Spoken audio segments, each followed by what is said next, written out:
Muy buenas noches, tengan ustedes, amable teleauditorio. En esta ocasión, dándoles nuevamente la bienvenida a este su programa Línea por Línea, comentaremos el día de hoy algunos matices de la reforma hacendaria que no se han estado planteando en algunos otros espacios. Para ello, nos acompaña, como es menester, asesores de cabecera, en este caso, Leopoldo Escobar Latapí. Muchas gracias por venir a tu programa. Encantado, con mucho gusto. Muy bien, daremos inicio con lo que es este tema de la cuestión de la reforma hacendaria. Estamos partiendo del hecho de que las reformas estructurales, como fueron enunciadas desde un punto de vista del gobierno federal y dentro de un contexto internacional, lo que implica el fin del estado de bienestar social por el estado neoliberal. El elemento principal ahora es aquel concepto que se había manejado desde una teoría de Maturana, el concepto de autopoiesis, que aplicado vía Niklas Luhmann para llegar a través de las tesis de Friedrich von Hayek, el concepto de autorresponsabilidad, concepto que no es estrictamente mexicano, sino que viene evolucionando por diversos países hasta llegar a nuestro país, en donde ahora un buen ciudadano significa dos cosas: portarse bien, es decir, no cometer delitos, o se aplica el derecho penal del enemigo, y por la otra vía, el hecho de pagar los impuestos. Bajo estos dos requisitos, tenemos un nuevo contexto y un nuevo paradigma de cómo el ciudadano debe de estarse rigiendo. Ahora, tenemos que ser mucho más responsables para vivir en una sociedad como nosotros la queremos. Leopoldo, por favor, ¿deseas plantear estos puntos medulares a lo que se refiere esta reforma hacendaria? Con todo gusto, Jesús, muchísimas gracias y mil gracias por la invitación a tu programa. Creo que has hecho una introducción muy interesante de lo que estamos viviendo con esta reforma fiscal para el 2014. Tenemos un contexto, tenemos que darle contexto a lo que vamos a platicar el día de hoy, en el sentido de que esta reforma fiscal del 2014 es la primera reforma que plantea en este tema nuestra nueva administración o el nuevo régimen priista a partir del 2012, o 13, perdón, y sin duda alguna hay una serie de temas muy importantes que debemos mencionar. A diferencia de lo que yo puedo opinar con conocimiento de causa, cuando menos por los últimos 30 años, esta reforma fiscal fue guardada con toda secrecía por parte del Ejecutivo Federal y no fue consensada con los sectores, ¿sí? El 8 de septiembre, cuando se presenta el paquete económico a la Cámara de Diputados, es ahí cuando distintos sectores importantes de la población conocen el contenido de esta reforma fiscal y nos llevamos una que otra agradable sorpresa, pero preponderantemente más desagradable sorpresa. Sí, es el caso, sí. En ese sentido yo platicaría que es de destacar que el impuesto sobre la renta, que es la columna medular, llamemos, del sistema recaudatorio nacional, se va a incrementar su recaudación de 818,000 millones de pesos a más de 1,006,000 millones de pesos. Este aumento creo que hay que traducirlo a que ese monto gigantesco de aumento tiene una repercusión en el día con día. O sea, ciertamente el que haya un aumento de esta magnitud implica que los mexicanos que pagamos impuestos nos veremos claramente afectados en nuestros bolsillos, ya sea que seamos personas físicas o personas morales. Ciertamente esta reforma afecta en forma muy importante. De sorprender es que en el IVA, que tradicionalmente, recordemos que está el discurso famoso de que si grabáramos los alimentos y las medicinas con el IVA, lograríamos un sistema fiscal más justo, que todo el mundo pagaría, que vía el consumo lograríamos que la gente pague, etcétera. Y hay una tesis en la cual no puedo yo creer, en donde porque los estatutos del partido en el poder le prohíben votar a favor del IVA en alimentos y medicinas, este tipo de ajustes no se incluyeron y entonces seguirá habiendo todavía estos huecos o vacíos en el gravamen del IVA, claro. E incluso la cifra estimada para recaudar en materia de IVA decrece año con año, decrece del 2013 a lo que estamos presupuestando en 2014. Por contra, curiosamente hay otro impuesto donde los estatutos de este partido no tienen limitante, ¿no? Y entonces la pregunta en el fondo es, a los mexicanos, el Congreso y el Ejecutivo Federal les impusieron un nuevo impuesto a los alimentos. La respuesta sorprendente es sí, por supuesto que sí. No se llama IVA, se llama IEPS. Y este IEPS, el monto a recaudar por este concepto es increíble. Consideramos que si bien con un discurso de pensar que la obesidad no es buena, todo el mundo estamos de acuerdo con ese discurso, Claro. el que hayan establecido, llamemos el impuesto especial sobre producción y servicios a los alimentos cuyo contenido calórico exceda de cierto parámetro y el impuesto sea muy importante, desatiende en muchos sentidos el tema de que la dieta del mexicano pobre, no del mexicano que puede escoger cómo comer y comer balanceado y comer todos los nutrientes que quiere, pues casualmente la forma de alimentarse, pongamos el ejemplo de un albañil, es comprar un refresco de cola sin marca, ¿sí? Y es comprar probablemente unos panqués, o comprar pan, o comprar galletas, insisto, alimentos que le implican una ingesta de calorías suficiente para el trabajo físico que va a Ya está desempeñar. realizando, sí. Y sin embargo, son de las gentes más pobres y son de las gentes que necesariamente tendrán que pagar este impuesto. Todo ese impuesto. Entonces, realmente creo que es un tema preocupante. Por ejemplo, si me permites, dentro de la experiencia, uno de los primeros lugares donde se estuvo planteando un tipo de reforma sendaria de estas características fue Chile. Ujú. Y justamente fue en el punto de los alimentos en donde se vio una alza del 350% en un año. Ujú. Es decir, si un litro de leche estaba costando 10 pesos, ahora estaba costando una media de entre 35 y 45 pesos. Es decir, estos incrementos, entonces, ¿hacia dónde están dirigidos? Creo que es muy importante este señalamiento a aquellas personas que en su momento no tienen ese poder de adquisición económica. Ahí es donde ahorita se está vulnerando, Claro, ¿verdad? claro. Entonces, ¿hacia quién está dirigido este gravamen? Pues, digo, sin lugar a dudas, voy a decirlo así, hacia las enormes mayorías que consumen estos productos. La contradicción que tú apuntas, yo la encuentro también.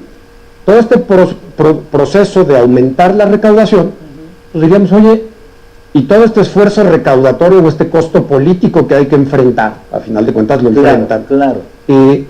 ¿a cambio de qué es? Y es a cambio básicamente de tratar de canalizar los recursos adicionales a una ley de pensión universal, ¿sí? Y a una ley de seguro contra el desempleo. Tengo también mi propio análisis crítico en términos de la eficacia de este tipo de, llamemos, canonjías o subsidios. Yo he vivido a lo largo de 30 años de ser consultor fiscal discursos permanentemente encontrados. Sí. Aquel, recuerdo probablemente sean las épocas de la Madrid, cuando se decía, oye, los subsidios son malos para la economía, ¿sí? Una economía basada en subsidios no debe de funcionar. A la larga, ¿qué es esto? ¿Qué son los estímulos que se dan vía la Secretaría del Desarrollo Social, etcétera?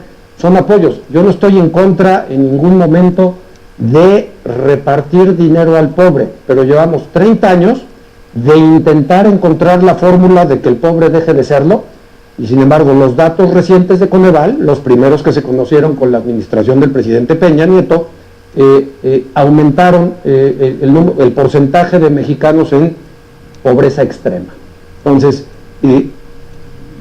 esta es una reforma, por más que la platicaron o la presentaron como una reforma hacendaria, categóricamente no lo es simple y sencillamente una reforma recaudatoria, que lo que busca es darle más fichas, si se vale la expresión, al gobierno federal, a efectos de tener posibilidades de ejercer un mayor presupuesto en los fines hacia donde ellos quieren dirigir estos recursos. No sé si consideres prudente el hecho de que debería de haber un sistema claro en el sentido de decir, se está recaudando tanto dinero y cómo se va a hacer la distribución de ese mismo dinero. Porque por una parte, efectivamente, tenemos un encarecimiento de la vida y de la canasta básica, y la duda sería, ¿se va a estimular al sector productivo? ¿Se va a estar estimulando al desarrollo de la empresa mexicana con este tipo de política? Esa sería la pregunta. Sin duda, yo creo que tenemos la respuesta tristemente. La respuesta es yo no creo, ¿sí?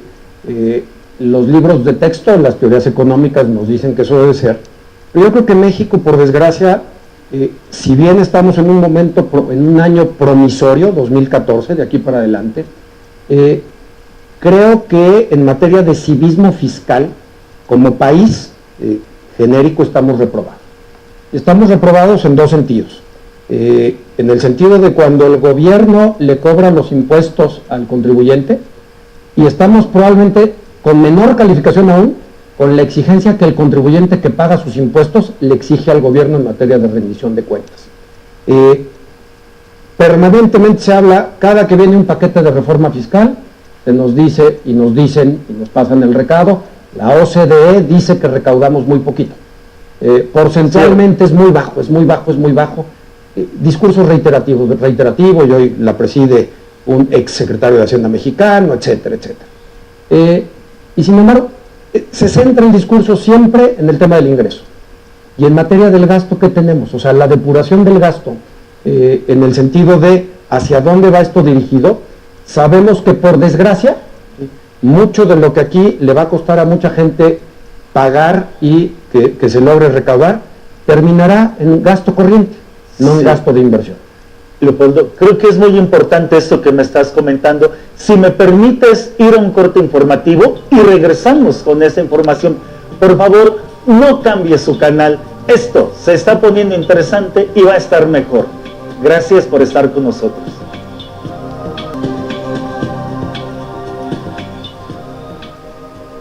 Gracias por continuar con nosotros con este tema de la reforma hacendaria, que en este caso estamos comentando algunos puntos que en otros momentos no se han estado poniendo en la mesa de debate.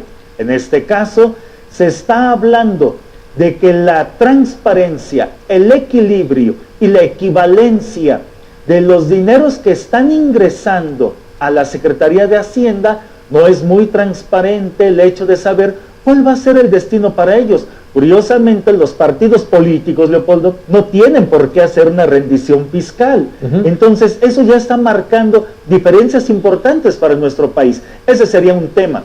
El otro punto es el hecho de señalar de que no se están manejando indicadores de calidad que en este momento le estén diciendo a México que va a tener un desarrollo económico. Es decir, no me refiero a las propuestas de campaña. Creo que has de compartir, y salvo tu mejor opinión, nunca escuchamos en las propuestas de un candidato a la República que todos estos proyectos de reforma se iban a estar planteando. No se pusieron a la discusión, no salió ningún defensor de la ciudadanía en lo que todo este proceso se llevó a cabo. Es algo importantísimo.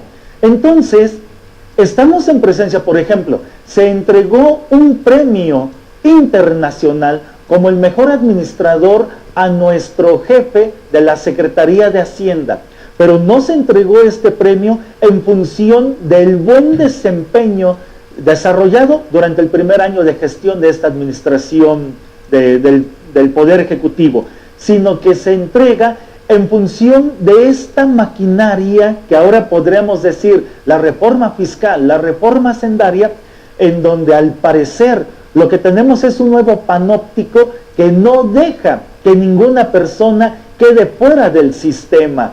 Creo que estamos efectivamente, decías hace rato, ante un modelo recaudatorio, pero no estamos hablando de indicadores, del desarrollo.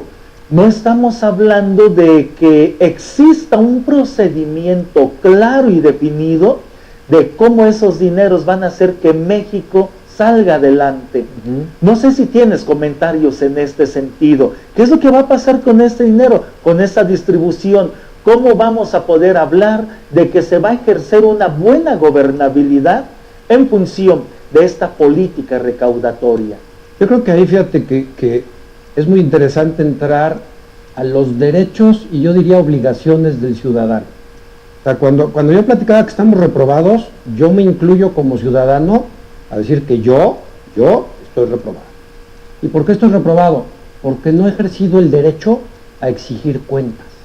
Porque no he exigido, porque no he presionado, porque no he logrado que las decisiones del Congreso o que la política económica vaya hacia donde se necesita o hacia donde yo creo que vaya. Curiosamente, un dato, fíjate, lo mencionaste y lo mencionaste con mucha precisión.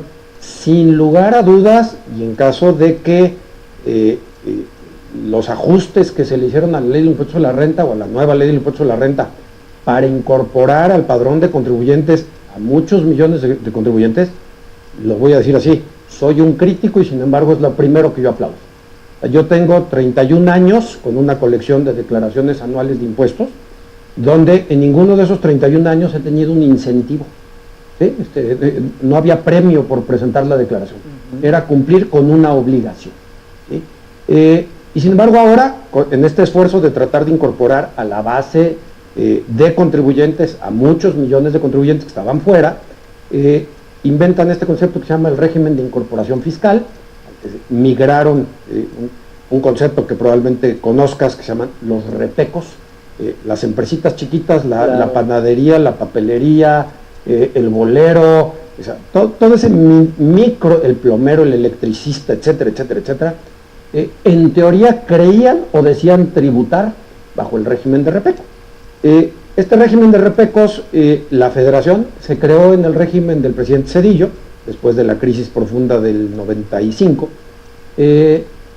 y la federación se dio cuenta de lo difícil que era fiscalizar. Eso era más que imposible, ¿no? Meterse a un tianguis y tratar de fiscalizar al tianguis, podría ser el riesgo de ser linchado, ¿no?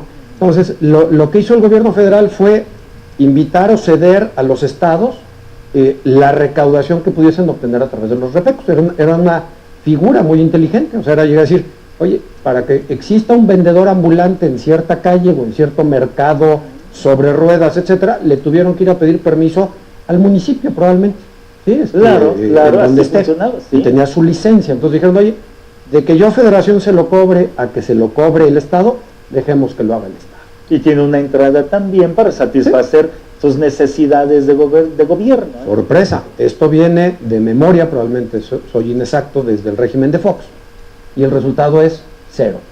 O sea, para los gobernadores fue más fácil no incurrir en el costo político o en el costo social de tratar de recaudar impuestos en sus jurisdicciones, ¿sí? Y era más fácil voltear con la federación y decir, me falta un dinerito. Entonces, yo creo que has tocado un tema interesantísimo y que a mí me apasiona. Es más, el propio fin de semana, sin saber que podría estar vinculado a lo que estamos platicando, yo decía que tengo más de 50 años de edad y yo extraño, platicaba con alguien que dio una clase de tercero de prepa de Derecho Positivo Mexicano. Y dije, oye, qué interesante. ¿Qué diste? Tal artículo y tal artículo y tal artículo de la Constitución. Y dije, oye, pues fíjate qué chistoso. Le dije, o sea, yo no soy abogado, me quedé con ganas de serlo, debo decirlo, y reconocerlo, sin duda.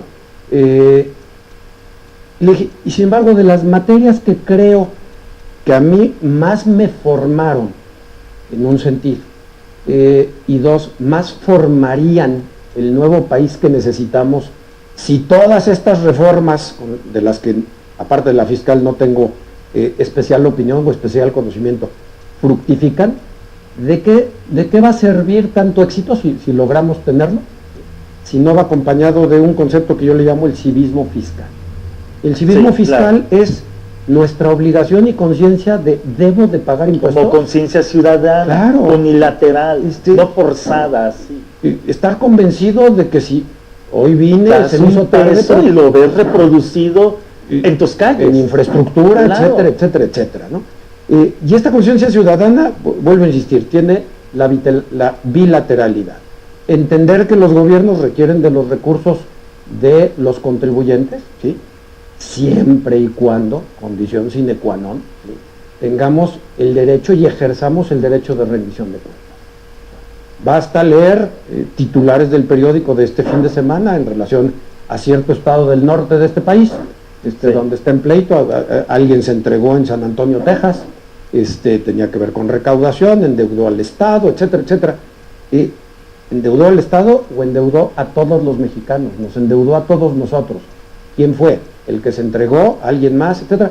Yo no soy juzgador, ni mucho menos, pero yo vuelvo a insistir, probablemente no sea tan práctico que en los programas de estudios de las preparatorias estemos discutiendo el derecho positivo mexicano y tratemos de explicarles que ya cambiaron las garantías individuales por los derechos humanos, ¿no? Pero ahora ya viene por ahí una jurisprudencia en donde ahora la Suprema Corte también quiere retractarse de ese principio de convencionalidad. Ya lo había hecho en su momento diciendo, sí la admito, principio de convencionalidad siempre y cuando no vaya en contra de la Constitución política. Viene una sorpresa dentro de 1 o 2 semanas. Todavía no tenemos esta cultura efectivamente de decir qué es lo que estamos haciendo dentro de nuestras leyes. El físico hace física, el químico hace química, los abogados hacen el derecho, no. Y en este caso, en ese mismo sentido, quizá los contadores, la participación de ellos dentro de este sistema de gobierno, porque uno de los puntos que también habla de la eficiencia de la gobernabilidad es que el mismo gobierno debe de crear los canales, los vehículos para que las diversas instancias puedan hacer manifestar sus demandas. En el mundo de la contabilidad existen esos caminos también creados, porque has dicho una palabra muy importante, y yo la retomaría desde Stephen Tolmin, diciendo, dentro de los principales teóricos a nivel mundial que hablan de la participación ciudadana y del modelo democrático, de cómo nos podemos medir, es precisamente en el pensamiento de Tolmin quien dice, el gobierno debe de crear todos esos canales. En este caso, estamos hablando de una figura muy importante, la Hacienda. Esos vehículos existen de comunicación entre el gobierno y el mundo privado de la contabilidad, o tampoco, porque ya me has dado 2 malas noticias, me quisiera ir con una grata. Nos vamos a tener que tardar un poco. Eso es terrible. Oye, te platico, por supuesto que existen estos organismos cupulares, el Instituto Mexicano de Contadores Públicos, que agrupa a 20 y tantos mil contadores públicos en territorio nacional, el Colegio de Contadores Públicos de México, que agrupa alrededor de 7,000 contadores que llevamos a cabo nuestra práctica independiente en la zona metropolitana, etcétera. Sin lugar a dudas, ahí es un bastión, valga la expresión, de contadores públicos que se dedican a esto. Desafortunadamente, nuestra profesión, o mi profesión, ya tiene rato de haber sido mal etiquetada, ¿sí? No en este sexenio, desde el anterior, el contexto de que el contador se dedica exclusivamente a ver cómo pagar menos impuestos, o ayudarle a alguien a pagar menos impuestos, desafortunadamente es un axioma que prospera dentro de la administración pública. Entonces, platicaba yo al inicio el tema de que no fuimos tomados en cuenta, pero no tengo celo como contador público. No fuimos tomados en cuenta los contadores públicos, la Barra Mexicana Colegio de Abogados, el Consejo Coordinador Empresarial. O sea, ninguno de estos organismos, en los 30 años que yo tengo de experiencia, fue objeto de consulta previa al paquete que presentaron en Los Pinos el 8 de septiembre. Y oculto, que lo platicabas hace rato, ¿no? Sin duda, o sea, llegamos, curioso, con bombo y platillo se presentó, o sea, el 8 de septiembre fue, al Congreso, y el 9 de septiembre en cadena nacional el evento en Los Pinos, donde todo aquel que asistió tenía que aplaudir en el momento conducente, sin que las noticias fueran aplaudidas. Ah, caray. Bueno, se escucha muchos elementos todavía por resolver, por comentar. Si me permites, vamos a un corte, regresamos. Encantado. Por favor, no le cambie a su canal, regresamos después de este corte informativo.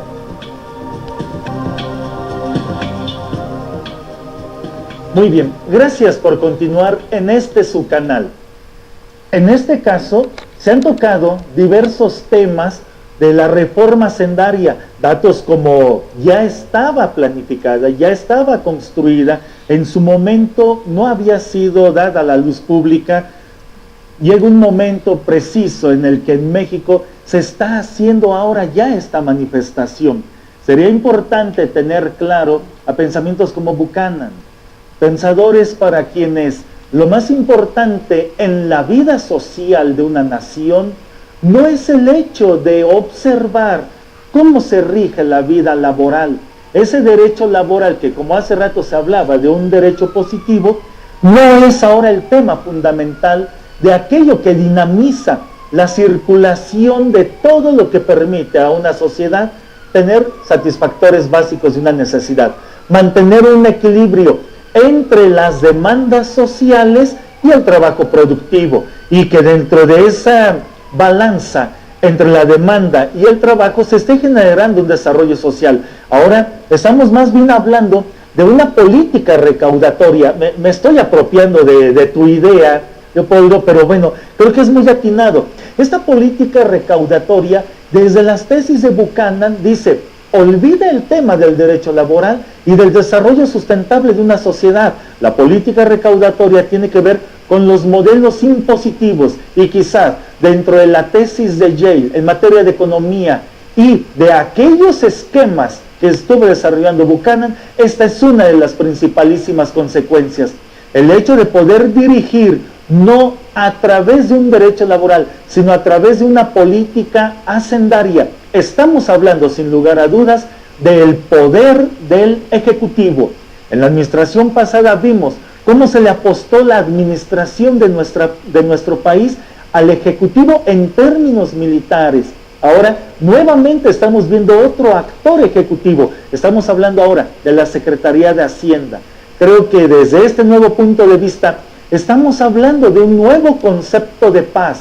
Quizás sería oportuno señalar aquel texto de Franco Basaglia, en donde él señalaba: a veces, en sociedades donde la democracia no está bien dirigida, hay muertos, hay más muertos en los climas de paz. Esperemos que este no sea el caso. Espero equivocarme, pero bien, desde este punto de vista, Leopoldo, los datos duros a los que ahora nos tenemos que referir los mexicanos, ¿qué nos platicas acerca de ellos? Con todo gusto, Jesús. Yo creo que vale mucho la pena destacar, me he referido 2 veces ya al famoso 9 de septiembre, ¿no? Y ahí hubo un tema que yo creo que todos buscábamos, nos cayó bien, mereció a priori un aplauso que luego tuvimos que retractarnos, y fue que avisaron que se derogaba el YETO, ¿no? Este impuesto que castigaba la inversión, que limitaba la inversión, etcétera, etcétera. Finalmente dijeron, ya no se va ya no estará vigente en el 2014, va para atrás. Esto implicaba perder una recaudación de 44,000 millones de pesos. 44,000 millones de millones. Sí. Y al mismo tiempo anunciaron otra que ciertamente no la entendimos y yo no la aplaudí. Dijeron, también se va a desaparecer el impuesto a los depósitos en efectivo. Este era un impuesto en el cual se buscaba, sobre la base de que no se había podido gravar vía el consumo, vía el IVA a muchos contribuyentes, tratar de gravar a todos aquellos contribuyentes que manejaran efectivo, ¿sí? que nuestra economía sigue permeando muchísimo el efectivo, y hay mucha parte de nuestra economía en la escala del micronegocio, etcétera, etcétera, que se sigue manejando con efectivo, y que establecía un gravamen provisional del 3% de los depósitos cuando el efectivo depositado en una chequera excediera de 15,000 pesos. Entonces eran 3,800 millones de pesos, y corrijo, hace ratito te dije 44,000 millones de millones, no, son 44,000 millones, no millones de millones, perdón. Bueno, eso nos lleva a decir, se perdieron 50,000 millones de pesos. Unos que nos gustaban y otros que no nos gustaban. Porque a mí no me gustó que quitaran el gravamen del IDE, porque si yo y muchos de nosotros llevamos toda nuestra vida bien pagando impuestos, el que ni siquiera les quiten el 3% a muchos de ellos que nunca han pagado impuestos, no me parece justo para mí, claro, sin que yo les tenga envidia a ellos. O sea, yo creo que ellos están corriendo su riesgo, ellos sabrán qué pasa y se han sacado. Bueno, ¿Esto en qué se traduce ya para contestarte, Jesús? Se promulga una nueva ley del impuesto solar. En un discurso donde se comenta que teóricamente es más sencilla, X, Y o Z, no coincido necesariamente con ese análisis, simplemente se incorporaron varios temas puntuales para darle gusto a mucha gente, ¿no? Si hablamos de darle gusto al PRD, se estableció un gravamen del 10% sobre los dividendos de empresas de todas las empresas. Si hablamos del PRD también, se estableció un gravamen del 10% por las ganancias de capital que se obtengan en el mercado de valores. Esto es muchísimo dinero. Ya habíamos visto al inicio de la charla cómo la recaudación por parte del impuesto de la renta va a subir del orden de casi 200,000 millones de pesos en forma estimada. Pero déjame platicar primero personas morales. Sí. En las personas morales hay una verdad a medias. La tasa del impuesto sobre la renta se mantiene en el 30%. Alguien que conozca del tema diría, bueno, entonces no subió el impuesto. No. Recordemos que el impuesto el producto es un resultado de multiplicar una base por una tasa. La tasa se quedó igual. ¿Qué creció? La base gravable. ¿Cómo hicieron crecer la base gravable? Con una serie de medidas, insisto, que van muy en contra de lo que hemos platicado en el sentido de incentivar la inversión, etc. Entonces, vamos platicando, si te parece, por algunas de ellas. Sí, claro. Se eliminó del impuesto sobre la renta un concepto que se llamaba la deducción inmediata de inversiones. Una forma de poder depreciar en forma acelerada activos fijos si tú los invertías fuera de las zonas metropolitanas del DF, Guadalajara y Monterrey. El argumento del Ejecutivo y de los diputados es solo el 18% de los contribuyentes la usan. Y no justifica nada. Claro. Si lo usan e invierten y generan empleos, pues ojalá, deberíamos dejarla para que se siga fomentando. Algo terrible. A raíz de esa suma de años en las que hubo un régimen del mismo partido actual, del PRI, donde tuvimos 70 años de priismo y se fue construyendo una ley del impuesto a la renta con pegostes, ¿sí? Permanentemente. Se fue construyendo un artículo hace muchos años, el 77, luego el 109, etcétera, por los cambios de numeración, en donde era perfectamente legítimo para una empresa remunerar a su trabajador con conceptos que causaran impuestos o bien con conceptos que no causaran impuestos. Previsión social, parte del aguinaldo, vales de despensa, etcétera, etcétera. Esa era la ley, era el marco de derecho. Entonces una empresa podía escoger, yo quiero integrar un paquete remunerador de mi trabajador utilizando aquellas partes que son gravables y sumando aquellas partes que el legislador y el ejecutivo han promulgado como que no deben de pagar impuestos. De lo más natural, y así lo hice, ¿sí? Porque era inteligente y aproveché lo que la ley permitía. De la noche a la mañana hoy me dicen que el 53% del gasto que yo tenga por concepto de remuneración de empleados, por el cual los empleados o los trabajadores no paguen impuestos, es no deducible. Esto es terrible. O sea, de la noche a la mañana las empresas hacen sus presupuestos sabiendo cuánto les cuesta la mano de obra. Establecen sus precios sabiendo cuánto les cuesta la mano de obra. Y de la noche a la mañana alguien tiene la graciosa idea de decir que el 53% de las remuneraciones exentas que benefician a otro contribuyente llamado trabajador, yo empresario tengo que sufragar un castigo del 30% de ese 53%. Esto es terrible, entre otras cosas. Otro de estos conceptos, las cuotas de seguridad social. Otra vez algún patrón podía determinar absorber la cuota obrera del trabajador. Para el trabajador no representaba un ingreso. Bueno, pues si ahora esa empresa lo sigue absorbiendo, de nueva cuenta, no podrá esto ser deducido. Sigamos hablando de agresiones. Hay negocios que requieren el concepto de relación pública, que requieren el concepto de alimentarse. O sea, tengo que ir a comer y no necesariamente tengo que ir a comer por cuestiones de trabajo a algún lugar que esté a más de 50 kilómetros de mi establecimiento, lo cual lo calificaría como un viaje, ¿sí? Tengo que ir a comer a un lugar a 49 kilómetros de distancia. Resulta que esto es deducible hoy en día al 8.5%. Pregunta, yo tuve que incurrir en ese gasto a 49 kilómetros de distancia. El establecimiento que me sirvió la comida, bla, bla, me presentó una factura, ¿sí? La tiene que acumular, porque solo yo la deduzco al 8.5%. Muy bien. Si me permites, por favor, Encantado. vamos nuevamente a otro corte que, bueno, Cronos siempre anda haciendo aquí su trabajo. Está encima, con todo gusto. Por favor, no le cambie. Pasamos a la última parte de su programa. Gracias. Gracias por continuar en su programa. Estamos checando en este instante los datos duros de cómo se está viviendo la experiencia del nuevo esquema de reforma hacendaria en nuestro país.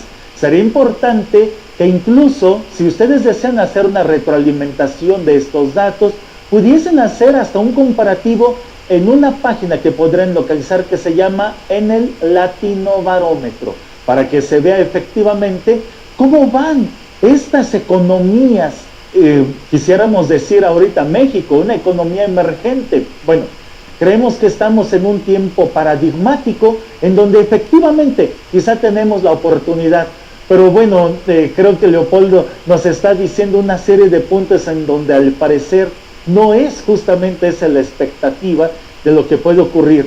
Van varios datos duros que están dejando ver que la forma de cómo se va a presentar este esquema recaudatorio sí tiene capacidad de afectación al desarrollo productivo nacional.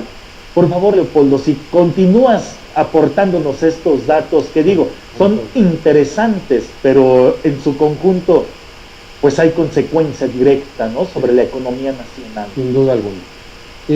Pensemos, México hoy en día obtiene más ingresos por exportación de vehículos y por todo el desarrollo de la industria automotriz que se logró en esta reconformación de México a partir de hace 15 años aproximadamente, y hoy establece el fisco, los legisladores, el Congreso, que una empresa que requiera invertir en automóviles solo puede invertir en automóviles que no excedan de 130,000 pesos antes de IVA. Evidentemente uno puede comprar un coche de mayor valor, está prohibido claro el acto de comprarlo, pero el efecto de deducción es 130,000 pesos. De nueva cuenta, el principio de simetría, de que si yo compro un coche 350,000 pesos, la armadora que me lo vendió acumuló un coche de 350,000 pesos. O sea, sí, claro. Aquí se rompe la simetría. Requisitos adicionales, o sea, ya el fisco también ha decidido que quiere utilizar a los contribuyentes como coadyuvantes de fiscalización y de controles y de controles. Entonces, pensemos, una empresa que entrega vales de despensa a sus trabajadores, yo creo que en un extremo paranoico se llega y se dice que los vales de despensa, para que sean deducibles, requieren la condición de que se entreguen a través de monederos electrónicos nominativos.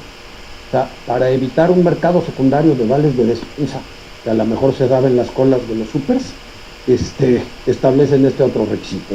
Y efectivamente, es increíble. Es un esquema paranoico todo ello. Todo tiene que ser electrónico, el que ingrese a través de este instrumento que debería de ser un medio de desarrollo y de estimulación nacional, pues aquí lo estamos viendo como una tecnología vigilante. Sin duda. Tengo un buen amigo, colega tuyo, doctor en Derecho, que de repente hizo un resumen de decir que esta reforma puede decirse en algunos de los contextos el Big Brother fiscal. Yo creo que es muy atinado. Genial definición. O sea, pero tenemos premio nacional, habeas premium en ese sentido. Claro. Nos vamos a estar fiscalizando todos contra todos. Y yo voy a ser el que a ti te va a delatar, si yo a ti te estoy dando un servicio. Y yo vuelvo a decir, a ver, insisto, después de tantos años de haber tributado con un grupo de contribuyentes, que no son todos los mexicanos que están obligados a pagar, yo auguro y le doy la bienvenida a todo esto.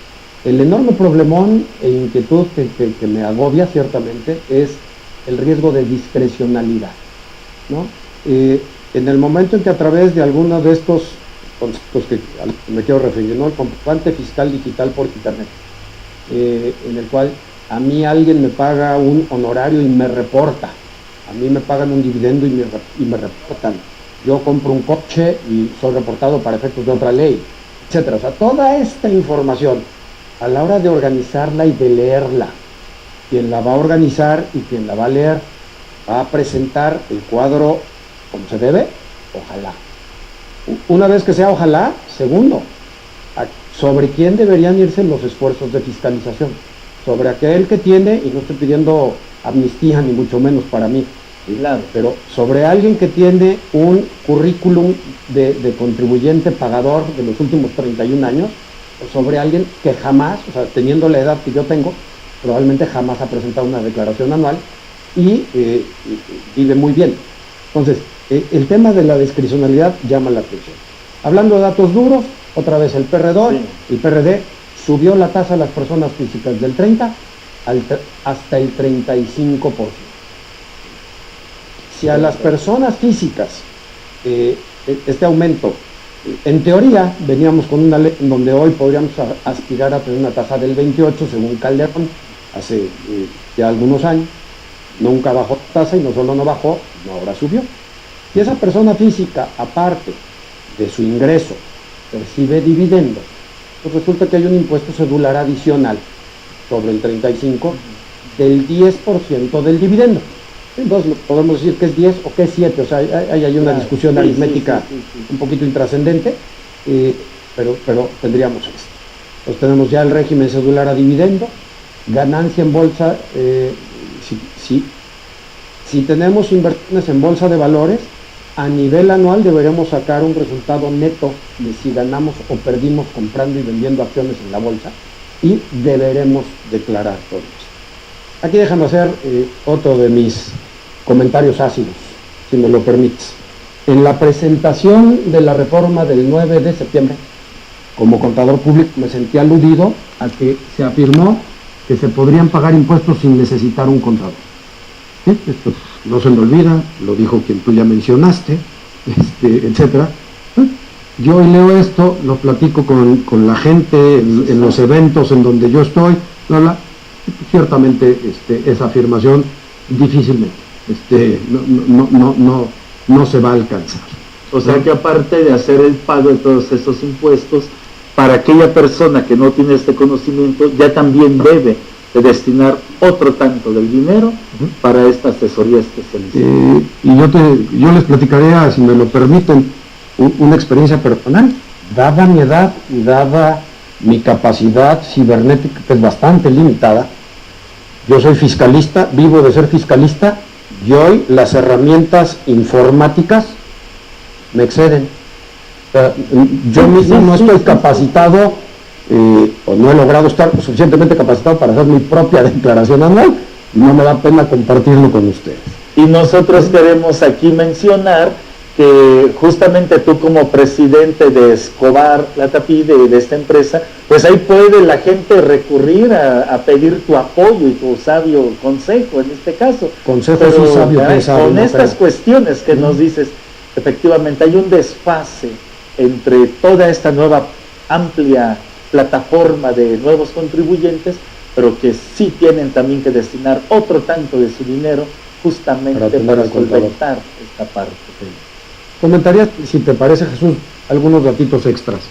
Otro que es también terrible es el hecho de que en un concepto que se llaman las deducciones personales, que es los gastos en los que incurre una persona física y el fisco se los reconocía como un gasto válido para efectos de disminuir su base gravable, se limitó y se redujo el límite a lo que sea menor.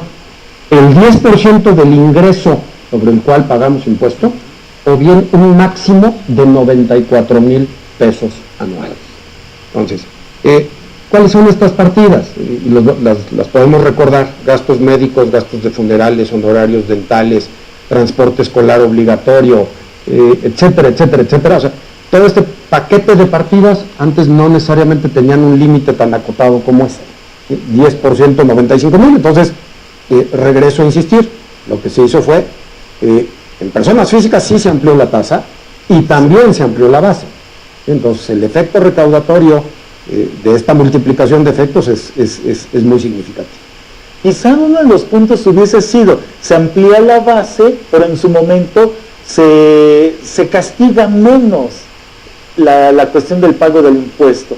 Por lo que tuvimos, tiene que ver con esto último que acabas de decir, se está agravando más y se amplió más la base. Y eso, fíjate que le pasa a los que ya estábamos.